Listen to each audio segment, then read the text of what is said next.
The events that take place in these scary videos are so baffling, you won't believe they really happened. Number 5.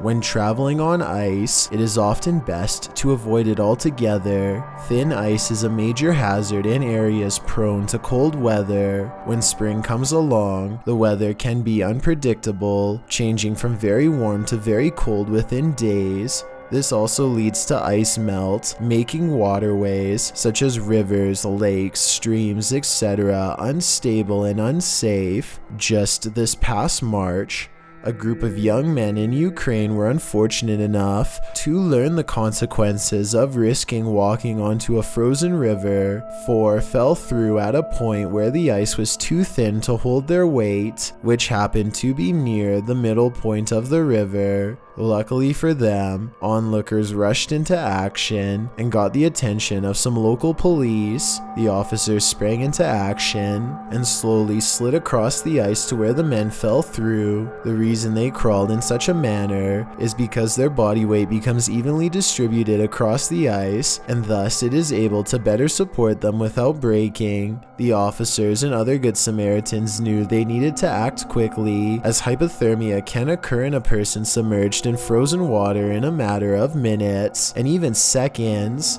Using ropes, a ladder, and sheer body strength, the officers managed to quickly save all 4 from the river and get them to safety. Because of how quick they sprang into action, most of the rescuers did not have gloves or mittens on, instead crawling out with their bare hands. While it was no doubt relatively warm out, it's easy to imagine how frigid their hands were by the time they reached the stranded men. On top of that, despite their hands grasping at ice and now wet from the melt, they still managed to gather the strength needed to hoist these men out of the water and back to shore. One of the officers' body cameras captured the entire incident, and you can hear just how calm they remained throughout.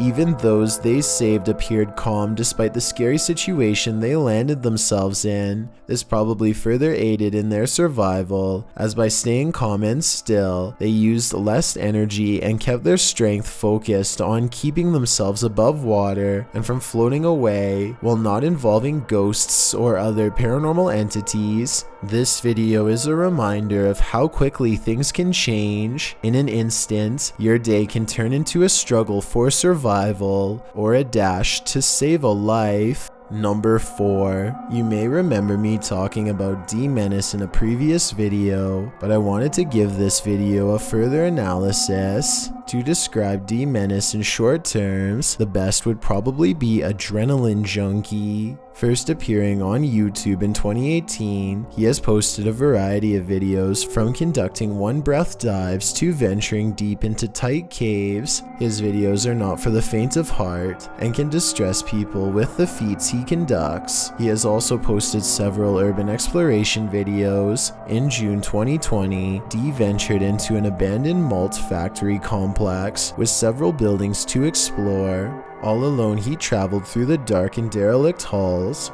For the first half of the video, nothing particularly strange happens. D ventures through the various passages and even into the basement, finding strange and even beautiful graffiti on the walls. As he approaches the stairs to the basement, he feels apprehension as, in his words, the walls and ceiling begin to resemble the altered state of Silent Hill when it transitions to Otherworld. I think I reached a really dangerous and scary part here, because it's starting to feel and look exactly like in Silent Hill.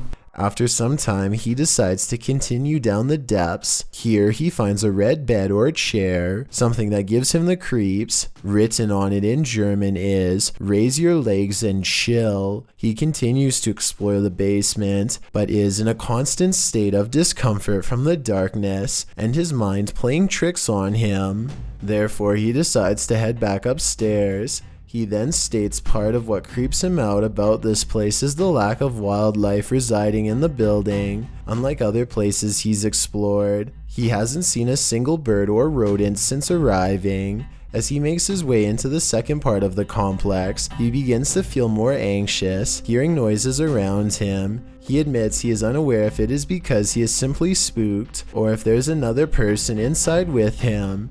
Not long after making this statement, D discovers he is, in fact, not alone in the complex. As he is showing the view out the window, a man suddenly and casually walks out from the trees. Completely oblivious, D sees and is recording him. The man walks calmly to the same building D is in, but D is clearly nervous and says he hopes the man does not have ill intent. He then hears the man speaking, but it is unknown to whom. After, D becomes quiet, listening and acting increasingly anxious. Soon he enters a similar room to where he first saw the man walking up and is startled to see a pair of legs on the other side of a hole in the wall. He quickly quiets down and kneels, but realizes the man must have heard him as the legs retreat in the opposite direction. Realizing the risk of this situation, he decides to try and exit the building. However, as he approaches a corner, the man emerges and pushes D to the ground.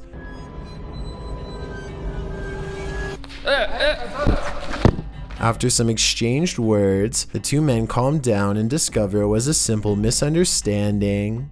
The other individual, named Jonathan, is just another urban explorer who is also unsure of D's intentions. Luckily this time, for both men, neither were there for anything bad and were just wanting to check the place out. D's video is a wake-up call for anyone intending to do their own exploration or even ghost hunts. Abandoned buildings pose all sorts of hazards, mostly from the decaying condition of the structures posing physical hazards. What is often overlooked is the possibility of others in the building who could potentially be living there or committing unsavory deeds away from prying eyes. Both D and Jonathan were justified in their suspicion of each other, and on this occasion were able to laugh it off and even continue to explore the building together. It is likely this made the adventure safe, as the two would now be able to look out for one another in case an accident occurred. It goes as a reminder to how the paranormal is not the only thing to be afraid of on these tours. D was definitely thanking his lucky stars he stumbled across Jonathan, as both explorers decided to head into the basement, as D felt it was better to have company.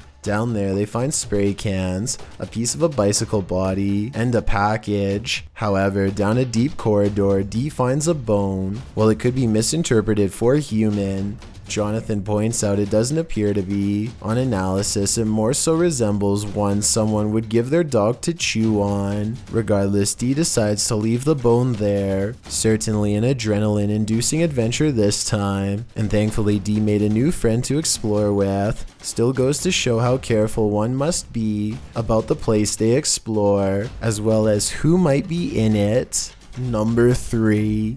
Exploration Unknown is a Knoxville-based urban exploration channel run by a man named John Turner. First appearing on YouTube in 2016, he dedicates his time to venturing into creepy abandoned locations, from derelict homes to former orphanages and asylums. His choice of location will often have a gruesome true story behind them, including the takings of life and other horrible events. Back in November 2017, John, along with friends James and Tim, returned to the abandoned Glendale orphanage they previously explored. This time their goal was to conduct the infamous 3 a.m. challenge. In short, 3 a.m. is considered the witching hour, the perfect time for hunting ghosts. Almost right off the bat at the video start, John and the others have split up when a wooden board is seen falling on its own from behind a doorway. John goes to investigate, and much to his shock and slight bemusement, it turns out it was just James playing a joke on them. This appears to be in James's nature, as he does so again when he slams a metal door shut, scaring John so badly he accidentally stops recording. Jokes aside, Tim soon begins to feel lightheaded after the trio go to the second floor and therefore decides to head outside for some air. Meanwhile, James and John continue to investigate the second floor, finding the normal things you would expect in an abandoned building. graffiti, specks of dust, etc. When they descend the stairs back to the first floor, they are shocked to find Tim collapsed on the floor, out cold. Down in the basement. I hope I got reception down there. Tim? Dude, you okay? Tim? Tim, dude. Tim. Bro, what are you doing? You okay, man? Thankfully, they were able to wake him, although he is clearly dazed and groggy. The reaction from John and James are of genuine concern and confusion, and Tim appears to be really out of it with a pale complexion. Deciding Tim's safety is more important, James and John help their fallen friend back outside and back to the car. Clearly shaken by the incident, John and James decide not to venture into the basement, and instead, footage of their previous visit is shown. It is unknown what exactly happened, and no other paranormal activity can be seen in the footage, so it is undetermined if Tim was the victim of some sort of attachment. He does show the common signs of paranormal attachment, which often manifest as feeling lightheaded and nauseated, and can even lead to passing out. What could also be possible is Tim came under the effects of harmful dust in the building. Considering the age and state of the orphanage, it is possible Tim became overwhelmed by particles such as asbestos,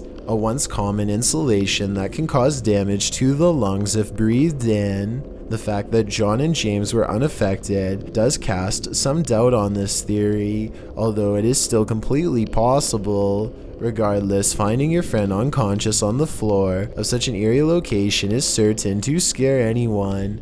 Thankfully, Tim was okay and apparently started feeling a bit better after resting by the car.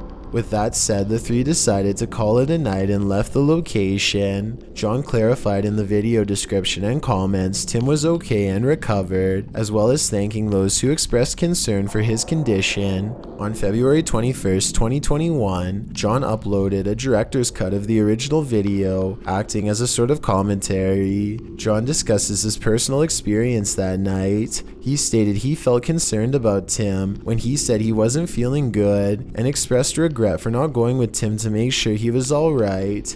He also said he has received messages from people who had lived there during its operation, saying they actually had good experiences while residing there. They considered it a home with the staff taking good care of them. Comparing it to places such as Leckworth Village, it is a relief to hear good experiences about an orphanage, as they can be notorious for negativity, to put it mildly. When discussing the moment he and James found Tim, he said it looked as if he broke his leg. It is at this point John himself discusses a possible third explanation for Tim's condition. According to John, Tim had been up almost 30 hours at this point and had actually worked a full shift of work prior to joining the others. However, he also expresses Tim is sensitive to locations, including a time he collapsed at Skinwalker Ranch. This gives further support something had attached to him, but considering the positive remarks from former residents, it's hard to say what attached. It's good to know Tim turned out okay in the end, as these investigations can cause serious consequences. Number 2. If you're looking for a haunted location, your best bet is to choose somewhere with a scary history. Steve Ronan, an American urban explorer, traveled to the United Kingdom to investigate a Victorian-style mansion believed to be the site of a gruesome taking of life. Despite its longevity, the event took place in 2006 when then homeowner Christopher Lumsden ended his wife's life in a jealous rage. She had allegedly just returned from dinner with her lover when the incident occurred. Despite the viciousness of the event, Lumsden only served 5.5 years when he was released on license, the British legal system's equivalent of parole. Intrigued by the story, Ronan decided to investigate at the home in order to see if he could come up with answers. Upon arrival, the front of the house is littered with large trash, including several beds, some broken walls, and what appears to be clothing. At the time the video was filmed, renovations were ongoing to prepare the house to be put up for sale. It is unknown if the trash was from the house itself or was left there randomly, but it would be strange if so many pieces of clothing were left behind. The first bit of the video is Ronan and his team exploring the house, finding it in a state of disrepair. At one point, they find a strange piece of wallpaper on the floor. The same system is seen covering the walls of a room. Written on it are various strange phases, including Carpe Diem Dungeons Fire, Jungle Truth or Dare Power. What this means is a mystery, and it's a strange design to have as a wallpaper. Things quickly take a turn for the creepy when they find a red stain on the floor of one of the rooms in front of a dresser. On closer inspection, it is a sizable red blot stained into the floorboard that was once beneath the now torn up carpet. It definitely is believable that it's what we're all thinking, since the coloration does resemble when such a stain has aged over time. One of the crew decides to shine a UV light on the spot. As he explains, the spot remains visible as a dark purple under the light, instead of blending into the floor. Also, while it is not mentioned, there are spots that weren't visible when the light wasn't on. Going off the find, they decide to begin a spirit box session in the room. The method they use is simple, as they find a radio and rapidly shift through the channels. After a couple of questions and one false alarm, a voice comes through the static saying you were tricked. You were tricked. Did you just hear you were tricked? This is strange, as immediately before that, they were discussing whether or not they were deceived into believing another house entirely was the location of the gruesome life-taking. At the beginning of the video, they spoke with a security guard of another residence who claimed the occupied house was the actual location of the incident. However, they were not allowed in and went to this house nearby that is also said to be where the incident happened. Could it be possible they are communicating with something who knows they were tricked? The group hears various answers come through the radio, although admittedly it is hard to hear whether it is actually something answering them or simply words from the radio programs coming through and sounding like answers. Next, the group decides to conduct an EVP session to see if they can hear anything else. During the session, the group hears noises, and something like shuffling is picked up on the EVP.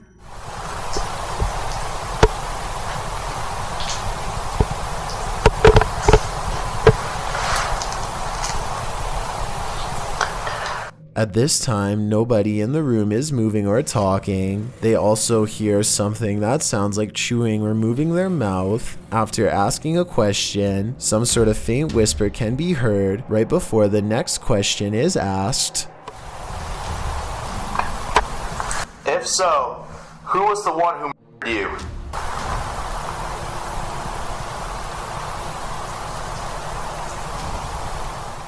Unfortunately, it's too difficult to decipher what, if anything, is being said, as it is too quiet. After nothing else seems to come through, finally the group uses an actual spirit box, which automatically and rapidly changes stations so quickly you can't hear what is being said by the program. Ronan asks if anyone can tell what happened and if there was an event of a life being taken. Soon after, a voice comes through with what sounds like yes, immediately followed by what sounds like someone died.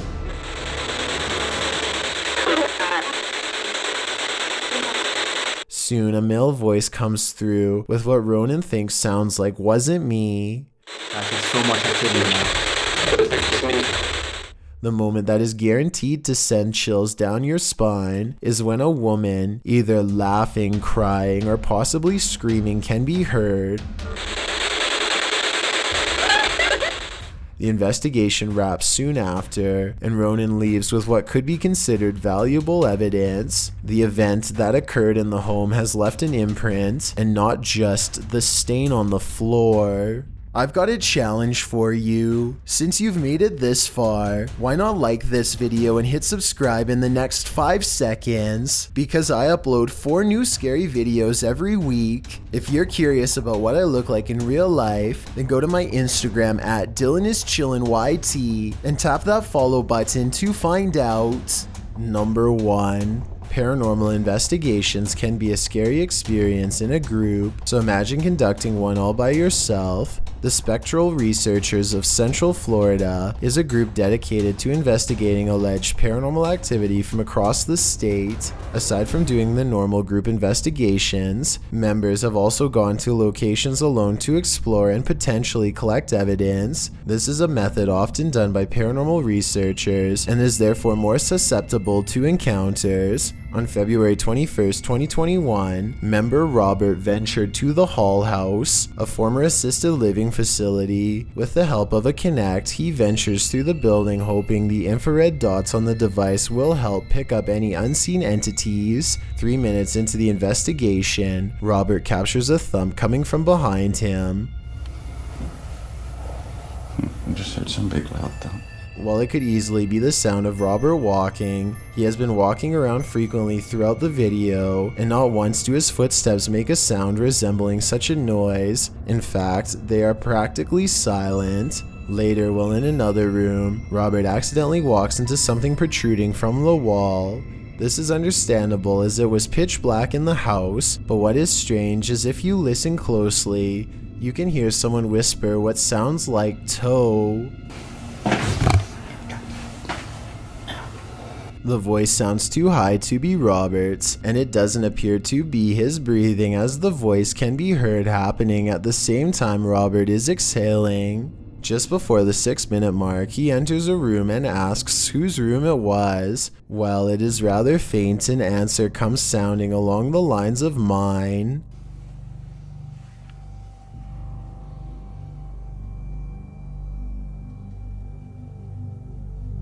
Again, are you a former resident? Could whoever used to reside there be confirming it was they who lived there? One possible creepy moment happens when Robert is standing in another room, looking out into the hallway. Several green lights are projecting from a device on the floor to both help Robert see the walls in the dark and potentially capture any entities which might block out some of the beams. As he looks into the hall, it looks as if there is a figure standing at the opposite end. The figure appears to be wearing some sort of gown, which would make sense as this might have been the garments worn by a former resident. Robert doesn't appear to see the figure, possibly because of how dark the room was, and the apparition may have been more visible in the camera's night vision. It can be seen at several other instances when Robert looks down the hallway until it completely vanishes. Close to the halfway point of the investigation, Robert's camera appears to have a malfunction. Without explanation, the focus suddenly becomes fuzzy. Robert notices this and wonders if he accidentally zoomed in. However, us viewers can clearly see he did no such thing, and the vision blurred randomly as he panned over. Ghosts have been known to cause technical faults in electrical equipment, a phenomenon explained as entities drawing energy from the various devices investigators use. This can cause batteries to rapidly drain, lights to flicker, and even equipment to break. Luckily, the picture corrected itself after a minute. The picture returned to normal just as quickly as it had malfunctioned. One commenter points out they heard what they believe sounded like a woman saying, "I see nothing but the darkness as we move." Upon investigation, we could not hear what sounded like a woman speaking, but what it does sound like is the shuffling of feet and even a faint step. Robert is standing still at the time, so it is not him. Have a listen for yourself and see if you can hear the voice. The most compelling evidence comes when Robert can sense someone in the corner of the room. When he points the Kinect there, the device projects a figure seated, facing towards him.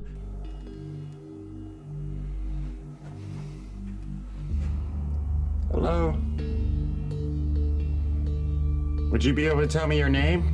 The figure even appears to brace itself against the wall to stand. When Robert asks for a name, the figure appears to either wave or gesture to something. It is difficult to determine which. Robert's investigation of the building definitely paid off with this discovery, and we are hoping the team returns to the location in the future. While not full of activity, there was certainly enough to determine something has remained long after the doors were closed for good. Scary videos have been on the rise, and these ones are especially freaky.